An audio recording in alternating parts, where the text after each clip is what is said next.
গাজা ইস্যুতে নেতানিয়াহুর সঙ্গে ইতিবাচক আলোচনার দাবি মার্কিন প্রতিনিধিদের। রাফাহ সীমান্ত পুনরায় চালুর আহ্বান ওয়াশিংটনের। হামাসের নিরস্ত্রীকরণ চায় তেল আবিব। কোনো সুরক্ষা সরঞ্জাম ছাড়াই তাইওয়ানের 101 তলা ভবনের চূড়ায় মার্কিন পর্বতারোহী সময় নেন মাত্র 1.5 ঘন্টা। দৃশ্য উপভোগে হাজারো দর্শনার্থীর ভিড়। অভিবাসন কর্মকর্তার গুলিতে প্রাণহানির ঘটনায় উত্তাল যুক্তরাষ্ট্রের মিনেসোটা। সমালোচনার ঝড়। আইসিই কর্মীদের সরিয়ে নিতে ট্রাম্পকে গভর্নরের আহ্বান।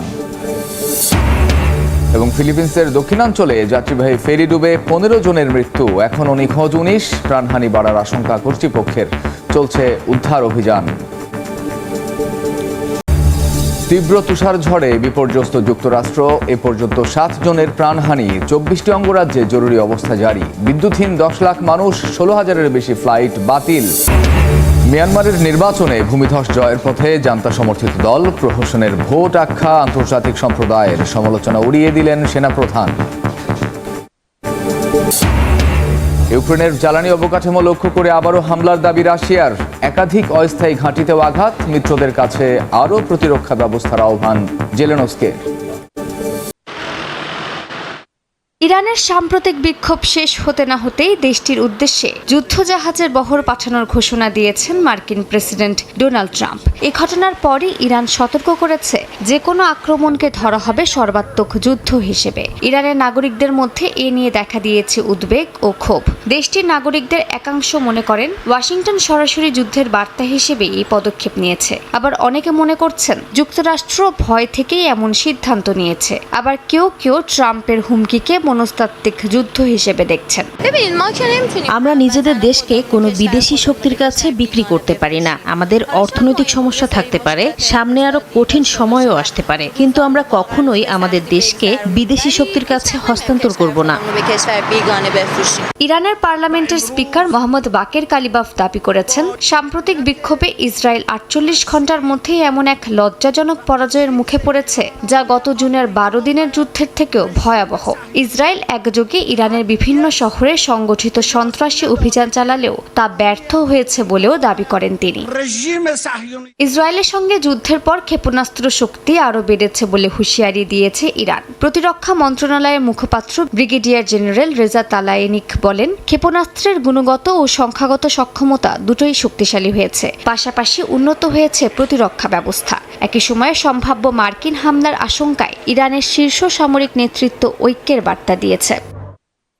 এদিকে জার্মানির বার্লিনে শনিবার প্রায় 3000 ইরানি সরকার বিরোধী বিক্ষোভকারী সমাবেশ করেন। ইরানের ধর্মীয় নেতৃত্বের অপসারণ এবং সরকার পরিবর্তনে আন্তর্জাতিক হস্তক্ষেপের দাবি জানান তারা। বিক্ষোভকারীরা জানান তাদের লক্ষ্য রাজতন্ত্র ফেরানো নয়, বরং সরকার পতনের পর অবাধ ও স্বচ্ছ নির্বাচনের মাধ্যমে নতুন রাজনৈতিক ব্যবস্থা গড়ে তোলা।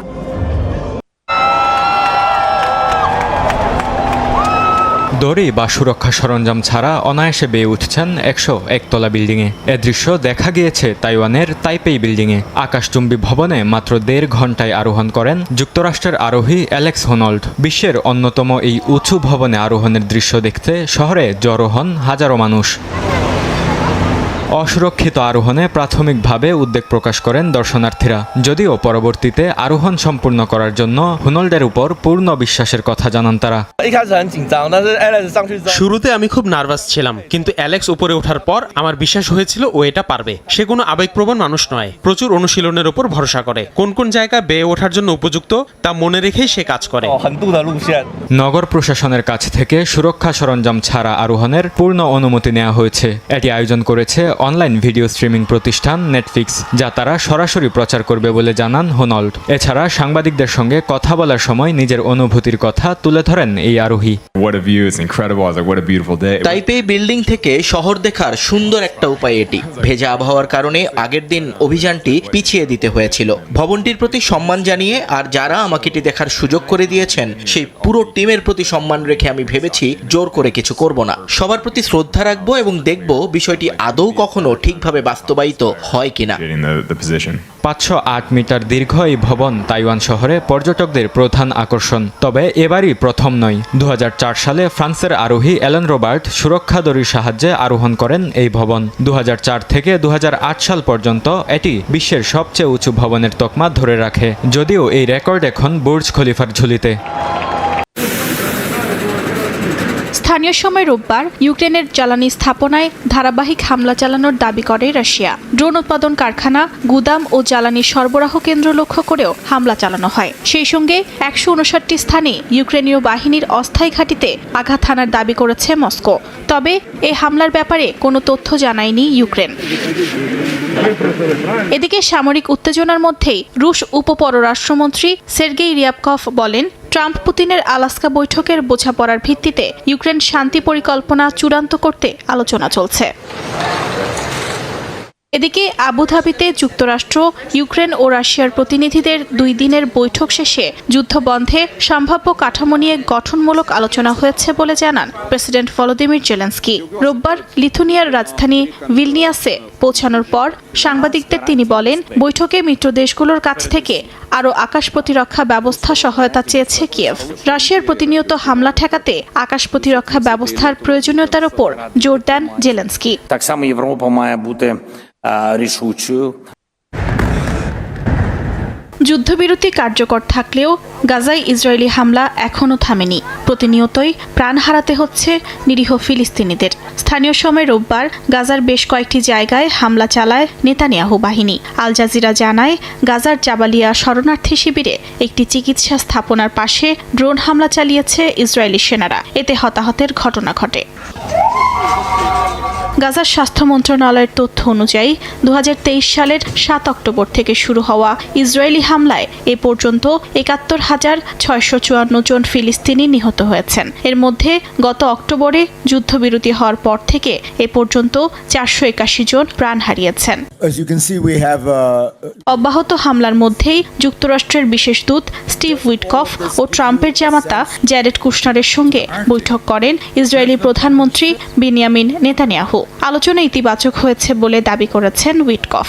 বৈঠকে গাজা যুদ্ধ বন্ধে ট্রাম্পের 20 দফা পরিকল্পনার দ্বিতীয় ধাপ বাস্তবায়ন ও প্রস্তুতির পাশাপাশি আঞ্চলিক পরিস্থিতি নিয়ে আলোচনা হয়। পাশাপাশি নেতানিয়াহুকে রাফা সীমান্ত পুনরায় চালুর আহ্বান জানান স্টিভ উইটকফ ও জ্যারেড কুশনার।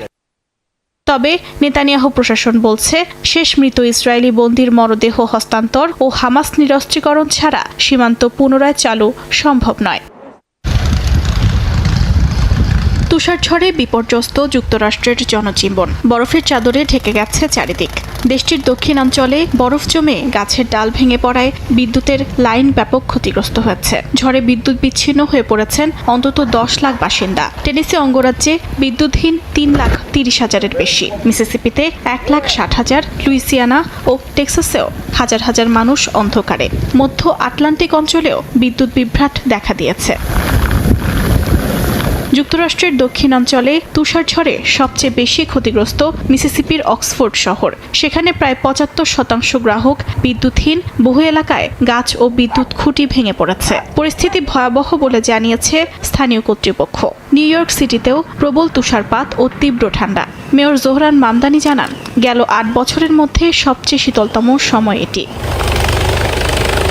ঝড়ের প্রভাব পড়েছে শিক্ষা ও গণপরিবহন ব্যবস্থাতেও। নিউ ইংল্যান্ড থেকে দক্ষিণাঞ্চলে একাধিক বিশ্ববিদ্যালয় ক্লাস বাতিল ও ক্যাম্পাস বন্ধ ঘোষণা করেছে। তুষারঝড়ের কারণে শার্লোটে সব ধরনের গণপরিবহন সাময়িকভাবে বন্ধ রাখা হয়েছে। বাতিল করা হয়েছে 16,000-এর বেশি ফ্লাইট। অন্তত 24টি অঙ্গরাজ্যে জরুরি সতর্কতা ঘোষণা করা হয়েছে। ফ্লোরিডা, দক্ষিণ পূর্ব আলাবামা ও দক্ষিণ পশ্চিম জর্জিয়ার কিছু অংশে টর্নেডো সতর্কতা জারি করা হয়েছে। প্রয়োজন ছাড়া বাইরে বের না হওয়ার পরামর্শ প্রশাসনের। কুর্দিদের সঙ্গে সিরীয় বাহিনীর সংঘর্ষ ও মার্কিনদের আইএস বিরোধী কার্যক্রমে নড়েচড়ে বসেছে সিরিয়ার প্রতিবেশী দেশগুলো। এর মধ্যেই সিরিয়ার সাদ্দাদি কারাগার থেকে প্রায় 200 সন্দেহভাজন আইএস যোদ্ধা পালানোর খবরে উদ্বেগ দেখা দেয় ইরাকে। সিরিয়ার ভেতরে ক্ষমতার পরিবর্তন ও কারাগারের নিয়ন্ত্রণ বদল এই উদ্বেগ আরও বাড়িয়েছে। ইরাকের আশঙ্কা, সীমান্তের অস্থিরতা আবারও জঙ্গি হামলা বাড়াতে পারে। এতে ইরাক সিরিয়া সীমান্তে জোরদার করা হয়েছে সামরিক ও গোয়েন্দা তৎপরতা। ইরাকি প্রতিরক্ষা বাহিনী জানায়, সীমান্তে গড়া হয়েছে 5 স্তরের প্রতিরক্ষা। মাটির বাঁধ, খাল, কাঁটাতার, বিশেষ ধাতব বেড়া আর কংক্রিটের দেয়াল সবই বসানো হয়েছে। এর সঙ্গে যুক্ত করা হয়েছে আধুনিক বৈদ্যুতিক নজরদারি ব্যবস্থা। পুরো এলাকা ঢেকে রাখা হয়েছে থার্মাল ক্যামেরায়। সীমান্তে মোতায়েন সেনারা বলেন তাদের কাজের কোনো সময়সীমা নেই। দিনরাত 24 ঘন্টা তাদের প্রস্তুত থাকতে হয়। সপ্তাহ, মাস কিংবা বছরের কোনো বিরতি নেই। তবুও মাতৃভূমি ও নাগরিকদের রক্ষায় তারা বদ্ধপরিকর। আমরা সকলের কাছে এই বার্তা পৌঁছে দিতে চাই যে পরিস্থিতি নিয়ন্ত্রণে রয়েছে। দেশের সন্তানেরা সীমান্তে মোতায়েন আছে। তাদের আশ্বস্ত করতে চাই যে আমরা আছি। যেই সীমা লঙ্ঘনের চেষ্টা করবে তাদের বিরুদ্ধে কঠোর ব্যবস্থা নেওয়া হবে। চলতি মাসে সিরীয় সেনাবাহিনীর সঙ্গে কুর্দি নেতৃত্বাধীন সিরিয়ান ডেমোক্রেটিক ফোর্সের সংঘর্ষে টালমাটাল হয়ে পড়ে দেশটির নিরাপত্তা পরিস্থিতি। যুদ্ধবিরতি চুক্তি অনুযায়ী সাদ্দাদি কারাগার ও এই এলাকা থেকে সরে যায় কুর্দিরা। ক্ষমতা হাত বদলের সুযোগ নিয়ে কারাগার থেকে পালায় সেখানে অবস্থানরত আইএস বন্দীরা। এরপর থেকে দেশটিতে কড়া নিরাপত্তা জারি রয়েছে। পালিয়ে যাওয়া কারাবন্দীদের আটক করতে চলছে তল্লাশি। এদিকে যুক্তরাষ্ট্র সিরিয়া থেকে আইএস বন্দীদের ইরাকে স্থানান্তর শুরু করেছে। আগামী কয়েকদিনে অন্তত 7,000 বন্দীকে বাগদাদে পাঠানোর পরিকল্পনা রয়েছে মার্কিন সরকারের। সেখানে অভিযুক্তদের বিচার শুরুর প্রস্তুতি নিচ্ছে শিয়া আল সুদানির সরকার। যুক্তরাষ্ট্রের মিনিয়াপোলিসে বিক্ষোভ চলাকালে ফেডারেল ইমিগ্রেশন এজেন্টদের গুলিতে নিহত হন 37 বছর বয়সী মার্কিন নাগরিক অ্যালেক্স পেট্টি। তিনি একজন আইসিইউ নার্স ছিলেন এবং প্রেসিডেন্ট ডোনাল্ড ট্রাম্পের অভিবাসন নীতির বিরুদ্ধে বিক্ষোভে অংশ নেন। চলতি মাসে এটি মিনেসোটায় ফেডারেল এজেন্টদের হাতে দ্বিতীয় কোনো মার্কিন নাগরিকের মৃত্যুর ঘটনা। ঘটনার পর গভর্নর টিম ওয়ালস সরাসরি প্রেসিডেন্ট ট্রাম্পকে রাজ্য থেকে আইসিইর প্রায় 3,000 এজেন্ট প্রত্যাহারের আহ্বান জানান। বলেন, আইনশৃঙ্খলা ও শান্তিতে বিশ্বাসী মিনেসোটা আর কোনো নাগরিকের রাস্তায় মৃত্যু মেনে নেবে না। অঙ্গরাজ্য ও স্থানীয় কর্তৃপক্ষ এই হত্যাকাণ্ডের স্বাধীন তদন্ত চেয়ে আদালতের দ্বারস্থ হয়েছে বলেও জানান তিনি। তবে ভিন্ন সুর ট্রাম্প প্রশাসন ও রিপাবলিকান নেতাদের। সিনেটর লিন্ডসি গ্রাহাম দাবি করেন, যুক্তরাষ্ট্র বর্তমানে চরম ঝুঁকিতে রয়েছে এবং আইসিই কর্মীদের প্রয়োজন। তিনি ডেমোক্রেটদের আইসিইর বাজেট বাতিলের হুমকিকে দায়িত্বজ্ঞানহীন বলে আখ্যা দেন।